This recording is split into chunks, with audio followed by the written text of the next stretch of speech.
परबतजरा जिल्ला गेलेमु गौथुमनि बानजायनायाव आसाम फुटबल एसोसिएशन एच जननि साब junior inter district football tournament हौवासाफोरनि बादायनाया मैया 5 आगस्तनिफ्राय हातीबान्दा गुवार गेलेग्रा फोथाराव जागायबाय। कक्राझार जिल्ला परबतजरा महकुमानि देबिथला हातीबान्दा गेलेग्रा फोथाराव परबतजरा जिल्ला गेलेमु गौथुमनि नेहाथारि त्रिबेन सांमानि दैदेननायजों गवालपारा डीएसए आरो बङाइगाव डीएसए हान्जानि गेजेराव जोलुर बादायनाया जागायो। हाबाफारियाव बाहागो लादों आसाम फुटबल एसोसिएशननि एच जननि मासिगिरि कबि रन्जन ब्रह्म बिथांजों लोगोसे केआइडिसिनि लेङाइ आफादगिरि प्रदीप कुमार दे आरो ओनसोलनि गोबां समाज आफादफोरनि बिबानगिरिफोर आरो रायजो राजाफोरनि नुजाथिनायजों गेलेगिरिफोरखौ थुलुंगा होनायखौ नुनो मोननाय जादों। गाहाय आलासि महरै बाहागो लानानै आसाम फुटबल एसोसिएशननि एच जननि मासिगिरि कबि रन्जन ब्रह्म बिथाङा खौरांनि गेजेरजों माखासे बिबुंथि लाखियो। दा परबतजरानि बे हातीबान्दायाव जे खेला दिनै जागायजेनबाय आरोखि जोंनि साब जुनियर फुटबल टुर्नामेन्ट ओइच जननिया आसाम फुटबलनि सिङावनो बेयो दिनैहाय मोजांनो अपेनिं जानानै थांबाय। दा गेलेगासिनो दं गथ'फ्रा। आं आसा खालामो आं दहायबो एसे बुंखाबाय बे इयुथफोरखौ लानानैनो उन्दै गथ'फोरखौ लानानैनो जोंनि भबिसत फुटबलनि जे भबिसत आरोखि बेखौ जोंहा आसाम फुटबला सिमां दं आरोखि। जों गार्जेनफ्रा सिमां दं, स्पर्ट्स अर्गानाइजारफ्रा सिमां दं आरोखि। जों बेखौ गेलेहोनायनि खारनानो जाहैबाय जेसेबां गेमखौ जों होनो हागोन गथ'फोरनो गेलेनो हागोन, गथ'फ्रा गावसोरनि टेलेन्टखौ देखायनो हागोन आरो होनब्लासो गथ'फोरनि गेलेनायाबो गोजौ फारसे थांबाय थागोन आरोखि। गेलेनो मोनाब्ला गावबागाव गामियावनो गेलेबाय थायोबा मालाबाबो दावखोनाय नङा आरोखि। दा बेहाय गेलेदों बङाइगाव आरो माबानि गेजेराव आरोखि गवालपारानि गेजेराव बिसोर मिथिलाया। दा बिसोरखौ मिथिबाय, बिसोरबो बिसोरखौ मिथिलायबाय आरोखि। बे मोनसे परिबेसखौ मोनलायबाय बिसोर। टेकनिक मोनसे मोनबाय आरोखि। मोनसे जाबाय साहस मोनबाय बिसोर। बाहेरायाव जायगायाबो बाहेरायाव गुबुन जायगायाव फैदों मोननैबो दोलो आरोखि। दा बेबादि प्लेनिङा जोंनि आसाम फुटबलाव दङ, भारतनि फुटबल फेडारेसनावबो दङ। दा ओंखायनो बेखौ होबाय थादों। भारतनि फुटबल फेडारेसननि सिङावनो जों आसाम फुटबल एसोसिएसन नालाय, दा जोंहा बिनि सिङाव जोङो जन, दा जोंनि जननि जादों बियो। आं आसा खालामो बिदि गेलेनायनि गेजेरजों निस्सय गथ'फ्रा गासिबो नङाब्लाबो बेहाय जा गेलेदों आरोखि बिनिफ्राय हयथ' माखासे प्लेयारफ्रा निस्सय गोजौ फारसे दावखोलांनायनि मोनसे लामाखौ मोनगोन आरोखि। बेखौ गेलेखांनायनि उनाव जननिफ्राय बिसोरखौहाय सेलेक्सन खालामसै। माखासे गथ'खौ सेलेक्सन खालामनानै स्टेटआव हरगोन। स्टेटआ ट्रायल खालामगोन। सेलेक्सन जायोबानो बिसोर नेसनेल गेम गेलेनोसै आरोखि। स्टेटजों स्टेट गेलेनायाव बिसोर थांगोन आरोखि। बे जाबाय मोनसे प्रसेस आरोखि। बाव गेलेयाबानो बैयाव गोजौआव थांनो हाया, रावबो थांनो हाया आरोखि। प्लेयार जानायनि लामाया बेनो।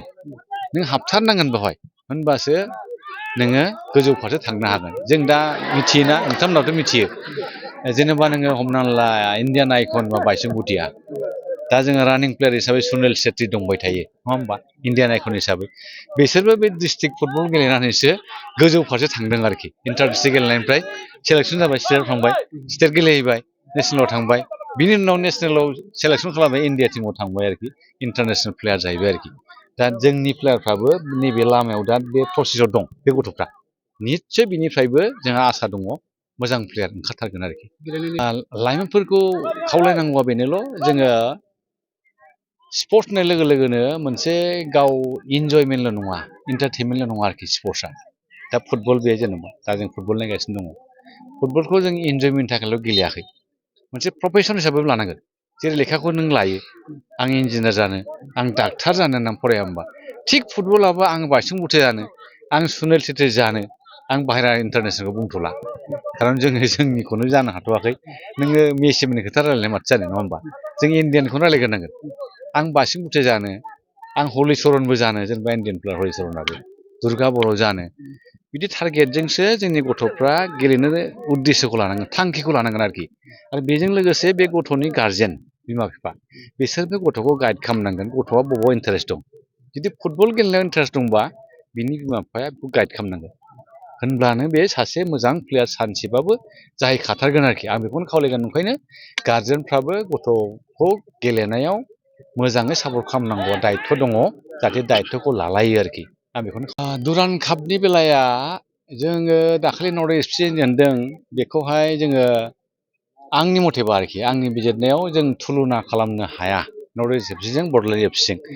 बड'लेण्ड एफ सिया जाहैबाय टेम्परारि टिम, दिनै खुलिदों, लेंहरब्रबबाय, ट्रायल होबाय, दुरान काप गेलेहैबाय बै जाहैबाय ISL टीम जाजेननायनिफ्राय नर्थ इस्टआ गेलेगासिनो दं कन्टिनिउ सारा बोसोरसो केम्पआव प्लेयारखौ दोनो फरेन कच लानानै दोनो नों बेजों जोंनि बड'लेण्ड एफसिआ कम्पेयार खालामजानाय नङा आरोखि मोजाङै बिजिरोबा बेखौनो मोनगोन बयबो खिन्थु आंनि बिजिरनाया बेनोथार एफा एनै खमि दं जेन'बा बड'लेण्ड एफसिखौ जाय गाइड खालामदों दा नोंथांमोनाबो मिथिगौ नङा होमबा दुखु मोननो नाङा जाय गाइड खालामदों जेन'बा जोंबो मिथियो आंबो मिथियो जेन'बा आंनिनो जेनेबा आसाम फुटबलनि सेक्रेटारि जानानै दं आं भाइस प्रेसिडेन्ट जानानै दं आसाम फुटबलनि जों एखे माबायावनो दंबाय थायो जेन'बा दा बे सांग्रां फंबाया सालायनांगौ थिगैनो दं गथ'फ्राबो गेलेनो मोन्दों एफा गिदिर इन्टारनेसनेल प्लेयारफोरजोंहाय अबिगथा मोन्दों मोनसे आगोलाव जायगायाव गेलेदोंमोन मोजां गेलेसिननो हादोंमोन बाहेरायाव थांनानै गेलेहैबाय बाहेरानि एक्सपिरियेन्स आलादा खिन्थु मिथिबायना बड'लेण्ड नों क'क्राझार जानायमोनबा बिसि जेना बिसोरो बे टिमजों जेना बिसोरो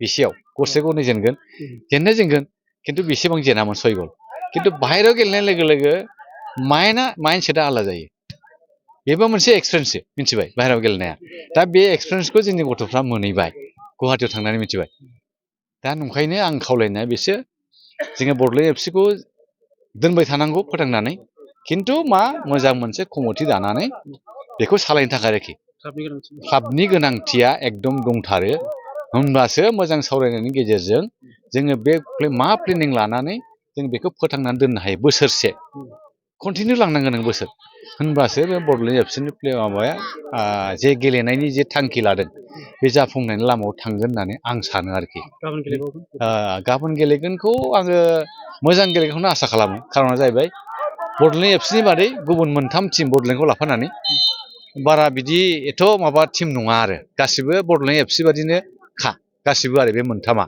ओंखायनो आं गाबोन गाज्रि जानाय नङा खोमा आं सानदों आरोखि मोजां आसाखौनो खालामगोन आं जे कमेन्ट्सआव नुदों आरोखि ससियेल मिडियायाव गाबोन इसेबां थांनाय नङाखौ आं सानो आरोखि आंनि बिजिरनायाव आं बेखौ नुदों खिन्थु मानसिफ्राबो इमसनेलि सापर्ट खालामो ना गावनि टिम नालाय देरहाथारनांगौ जेननोनो मोना आरोखि बिदि बादिना जोंनि साननायफ्रा औ हलिचरनाथ' नोङो हमनानै ला बिनि पारफरमेन्सआ हान्थु गाजायनायनिफ्राय बेयो एसे पारफरमेन्सआ एसे डाउन जानानै दङ आरो दा बियो मोजां ट्रायेलाव गैया ट्रायेलानो मोजां मोनाखै बियो दसे समल' बे सप्ता मोनसे ट्रायल मोन्दों बेजों गेलेनो हाया बिनि टिमा न' डाउट गेलेदोंमोन बेनिफ्राय चेम्पियन जादों ISL क्वालिफाइड जाबाय बिनि टिमा डायमन्ड हार्बारनो कलकातानि दा मोनसे माबायाव मालिकआ गोग्लैनानै दं आरोखि आं मिथिगौ आंखौ बुंजोबला नंखायनो बियो दा बिसोर गेलेखागौमोन दुरान कापआव नङाबा बैयो फाइनाल गेलेखादों थांनाय बोसोराव डायमन्ड हार्बारा बिनि क्लाबा बेबो गेलेदों दा टेकनिकेल प्रब्लेमाव गोलैनानै दं बिनि क्लाबा